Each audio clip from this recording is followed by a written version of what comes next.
Hi, I'm Jenny Whitcomb, Associate Dean for Teacher Education at CU Boulder. We so appreciate the crucial role you play in helping CU prepare the best teachers possible for today's classrooms.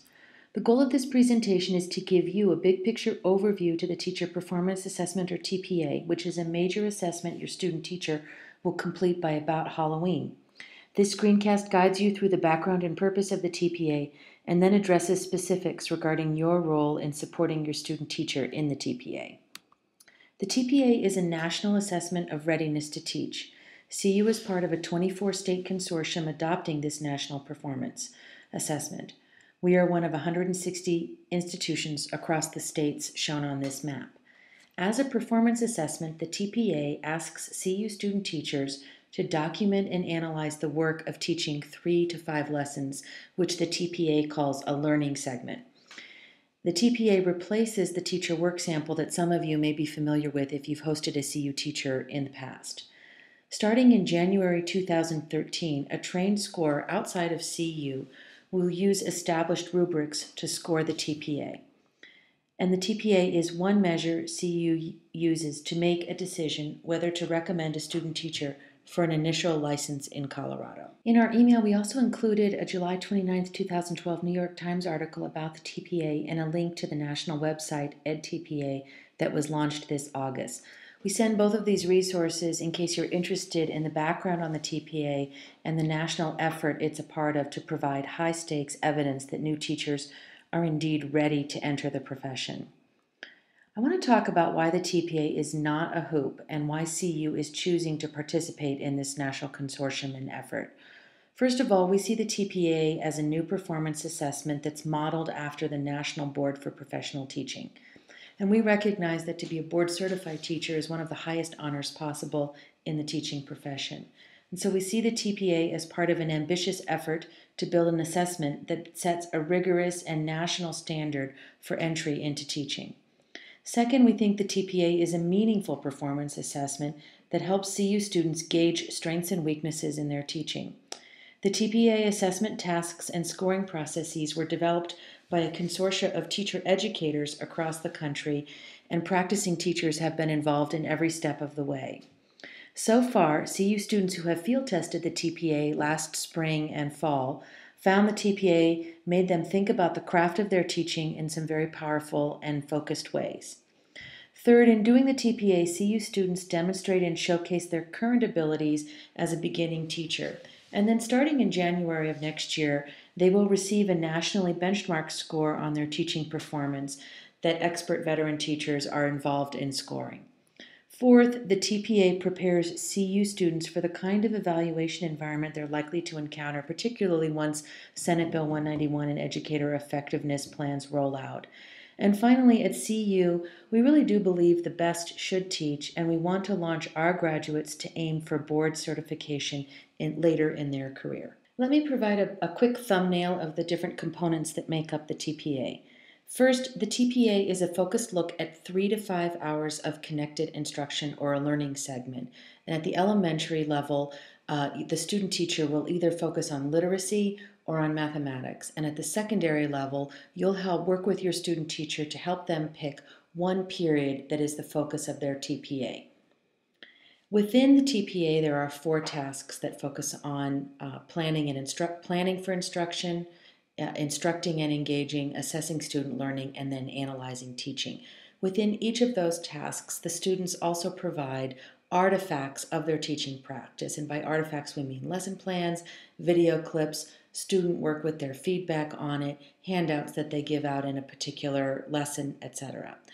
The student teacher also provides commentary, which is written reflection that is in response to some very pointed prompts or questions about their planning, about how they engage students, about how they understood whether or not students had learned, etc. The TPA is scored using 12 different rubrics that focus on these different tasks. And throughout the entire TPA, the students demonstrate their ability to attend to K-12 students' academic language development. And by academic language, we mean that our student teachers show their ability to assess their students' language abilities, to determine the language demands of instructional tasks, and to support students' academic language development as they work through the lessons in the learning segment. Your student teacher will be working on the TPA during September and October before the period of solo teaching typically begins. Elementary student teachers focus their TPA on either literacy or mathematics, and the decision of which subject is made largely by the university supervisor. Whichever subject they focus on, the student teacher will begin taking up more teaching responsibilities in that content area at the start of student teaching, and then add in other subjects as the TPA learning segment is completed and then as the TPA is submitted. Secondary teachers focus on one class period in their teaching schedule for the TPA. So if they're teaching 3 sections of 10th grade English and 3 sections of 9th grade English, they'll focus their teaching responsibilities at the beginning of student teaching on one of those preps and really drill in during their TPA on one period in that prep. The entire TPA should be completed and submitted to CU around Halloween. That makes November and December a period dedicated to solo teaching and for each of the student teachers to focus on deepening their craft. To give our teacher candidates some focused time to reflect upon their teaching and prepare a well-crafted TPA, we're asking you to allow your student teacher to take 4 workdays spread across September and October. University supervisors will encourage our student teachers to set very specific goals for their workdays and then hold them accountable for meeting those goals. The workday is not a day off. Rather, we want CU teachers to have time other than weekends and evenings to tackle the thinking that is involved in responding to the commentary prompts. We've set the dates as listed on this slide, but if these days do not work for you and for your school, for example, if they conflict with a professional development day or with a field trip or with a benchmark assessment day or something else that's important for your student teacher to participate, please work with your student teacher and the university supervisor to set other dates. The TPA is a summative assessment in student teaching. It accounts for 50% of the student teacher's seminar grade assigned by the university supervisor. And though it's an important assessment, we know that it's only one source of evidence in making a decision that a student teacher is ready to be the teacher of record and recommended for an initial teaching license in Colorado. Equally important in making a licensure decision are your observations as a cooperating teacher and your assessments of competence in meeting performance-based standards for Colorado teachers. Having just reviewed the big picture of the TPA, why CU is participating in this national consortium to use this assessment, what the components of the TPA are, and what its role is in making a licensure decision for a CU student teacher, I want to turn now to the brass tacks of your role supporting the student teacher in completing the TPA. So in general, because the TPA is a summative assessment, your student teacher is really the one responsible for nearly all aspects of the TPA, and you do play a supporting role. And in the next few slides, what I'd like to do is introduce you to each of the TPA tasks, emphasizing its purpose and the role you may play in supporting your student teacher to complete that task. And then at the end, I'll point out some resources on the website around the TPA that you can look at your leisure to get more detail on the TPA. Task 1 focuses on planning, instruction, and assessment of a learning segment. And I remind you that the learning segment is 3 to 5 lessons of connected instruction. And so the essence of Task 1 is to figure out whether or not the CU student teacher knows his or her students and can plan an instruction and assessment that takes into account his or her specific students' prior learning, their particular sociocultural backgrounds, their interests, their language proficiency. In other words, it's asking student teachers to identify and build upon the assets that their particular students bring with them to school and to plan specifically for those students rather than in some generic way. We think the 3 to 5 lessons that comprise the learning segment are a really important chunk of instructional time for a beginning teacher to wrap their head around, because those 3 to 5 lessons represent about a week of instruction in a particular class or in a particular preparation or course. And basically we reason if student teachers can build 3 to 5 connected lessons that are focused on a central concept that's worth learning, then they're on their way to putting together a very good week of instruction. And if by the end of student teaching they can put together a good week of instruction, then as first-year teachers, they can make it from Monday to Friday. And once they're able to string together a series of good weeks of instruction, their students will make the learning progress they need to make during when they have our graduates as first-year teachers. So, in helping your student teacher complete the planning for instruction and assessment task, that is the first task of the TPA, you have a couple of key roles. If you're working with a secondary teacher candidate, please help them identify the focal period of instruction, the preparation and class period that they're going to use as the focus of their TPA.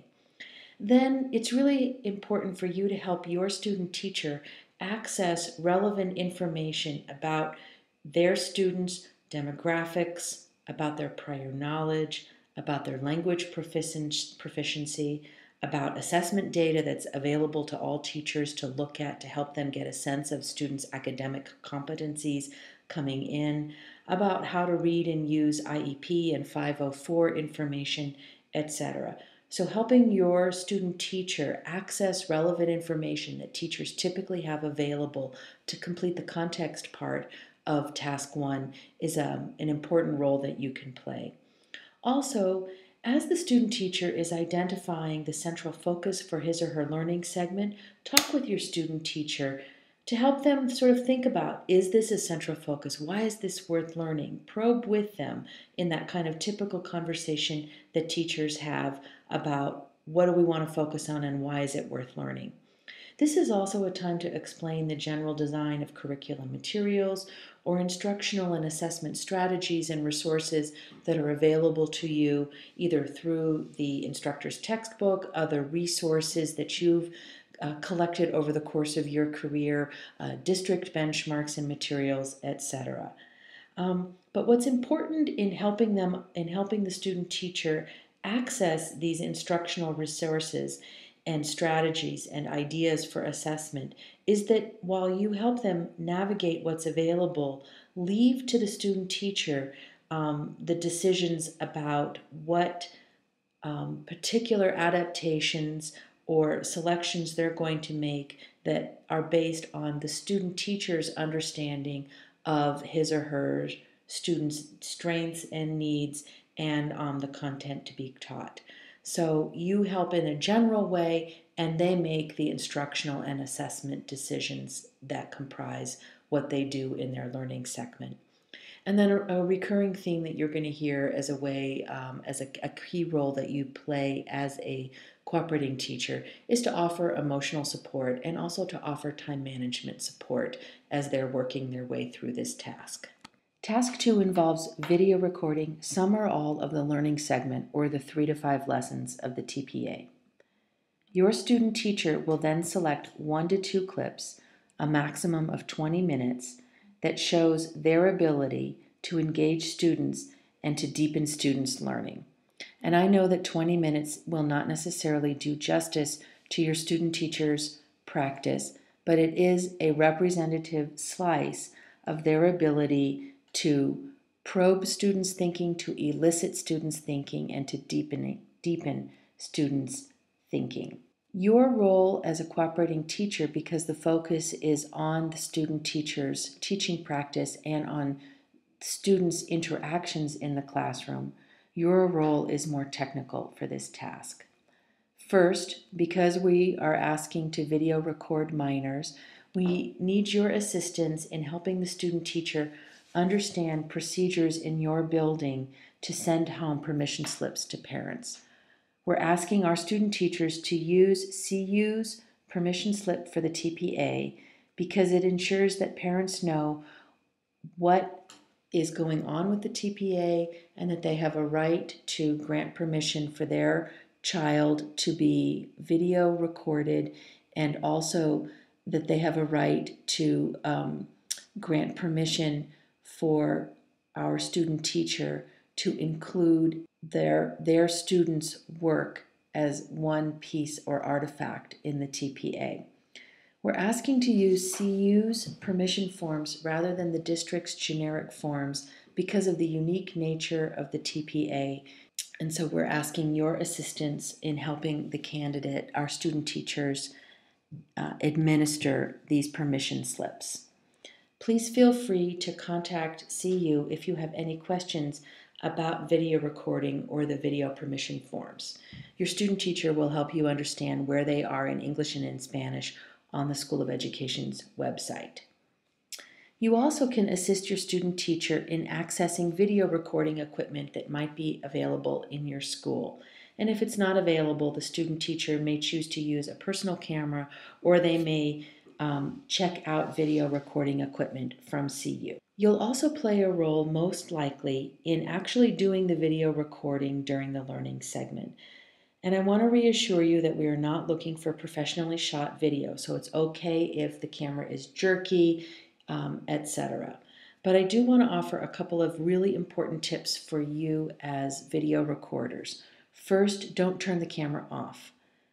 The student teacher has to submit an unedited video clip. And so even turning the camera off to distribute papers or to collect student work, etc., is not okay. Just film it all and let the student teacher figure out what are the right 10-minute clips or 20-minute clip to submit for the TPA. Second, do not step in, no matter how much you might want to. Your voice cannot be part of the video clip, so you can't step in and clarify directions or clarify a concept. You may not step in and redirect a student who might be misbehaving, etc. Please just be that quiet person holding the camera. Before you shoot the video, before you engage in video recording during the lesson, we would like to encourage you to talk with the student teacher about what they're trying to capture and particular students whose interactions they're trying to capture and focus on in their TPA commentary. So you may be moving around the room, you may be watching or trying to capture your student teacher's interactions with one or two students, or to capture a group of students. But your conversation with the student teacher to figure out where to focus the video camera is another important way in which you can assist your student teacher to accomplish and gather good video data to use as part of the TPA. The third TPA task focuses on the student teacher's ability to analyze students' thinking and learning. The task asks the student teacher to provide evidence of their ability to develop evaluation criteria, analyze student performance, provide feedback to students, and then use analysis of student performance to identify next steps in instruction. Your role starts with helping or assisting your student teacher to understand general assessment strategies that are appropriate for the central concept or learning objectives that the student teacher has developed for the lessons taught in the TPA. You might help them access and have a general discussion about assessment strategies you've used, why they're a good fit for the particular learning objective. You may help the student teacher access assessment resources that are used in, or strategies that are used in your grade level or in your department, or that are available in the curriculum resources. Second, because the student teachers need to submit several exemplars of student work that has their written feedback on it, you might assist your student teacher to access scanning technology in your building. And if it's not available in your building, not to worry, the student teachers can access those resources at CU. And then finally, continuing to provide emotional support and helping the student teacher to manage their time as they're nearing the end of the TPA is always welcome. As you support the student teacher in Task 3, one thing that's important to note is that this needs to be the student teacher's work and their inferences and insights into what the students have learned. So as tempting as it might be and as common a practice as it might be for you, especially early in the student teaching, to sit down and grade a set of student work, or to provide feedback to a set of student work with your student teacher side by side, where you're talking through and making sense of students' work. For the TPA, it's really important that the student teacher does all of that thinking, because the TPA needs to represent where they are as a beginning teacher and what sense they make of student work at this point in their development as new teachers. The last task of the TPA is a short reflection in which the student teacher explains what she or he would do differently given the opportunity to teach these lessons again to the same group of students, and why he or she would make changes, and how those changes might make a difference in student learning. So at this point, you really don't play a role, but once the TPA is completed, that's a chance to celebrate a major milestone for the student teacher in that semester, and to remind them that they've just done something really important, that's like a mini national board. It's also a chance for you and the student teacher, when the TPA is completed, to consolidate what they've learned from the TPA and the first half of student teaching, and to really think about setting some professional development goals that will help them take their teaching game to the next level in the last half of student teaching. We want to close this screencast by reminding you that there are some resources to help you understand the TPA better and support your student teacher. All of these are available on the School of Education's website for cooperating teachers, which was sent in the link with this email. And they include this cooperating teacher handbook, and we note particular pages that are most relevant. The TPA handbook and templates will actually be shared with you by your student teacher. And then on the Cooperating Teacher resource page, there's a document called Making Good Choices that helps you understand the kinds of decisions your student teacher needs to make as he or she completes the the TPA. And you will also find the video permission forms in English and Spanish that the student teacher needs to use. And then we've included an email address here. Please feel free to send any specific questions or concerns that you have about the TPA. Thanks. We really appreciate your support over the course of the semester in the TPA and all other aspects, and ways in which you contribute to ensuring that CU continues to prepare teachers that you would like to have as colleagues in the room next door next year.